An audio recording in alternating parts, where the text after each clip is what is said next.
moi, la matière est quelque chose de très important parce que c'est quelque chose qui prend forme, qui prend vie grâce à la sculpture quand on la met en forme. Et donc le choix est très important. D'ailleurs, ce qui est drôle, c'est que selon les projets, il m'arrive de travailler et je sais déjà par projet le matériel que je vais donc utiliser, qui est le meilleur rendu pour la sculpture ou pour le projet que je vais réaliser. Et je suis quelqu'un de très curieux et j'aime beaucoup découvrir tout ce qui existe dans la nature, dans la transformation, et de plus en plus avec les nouvelles technologies, on arrive à créer des nouveaux matériaux, des nouvelles manières de créer les choses, qui fait que le champ des possibles est ouvert et j'adore ça et je suis comme un enfant qui découvre à chaque fois plein de nouveaux jouets.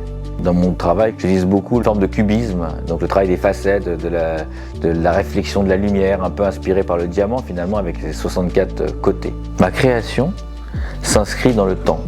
J'ai une vraie quête intérieure de tout ce qui est périn, de la pérennité. J'ai beaucoup de mal avec l'éphémère.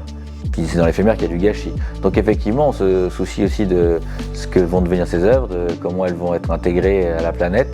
On n'est pas juste en train de créer une simple œuvre d'art, mais on est en train de créer une espèce de chose hétéroclite qui va avoir une vie, qui va s'inscrire dans une durée. Déjà, dès sa création, de par la manière de créer, on va y faire attention.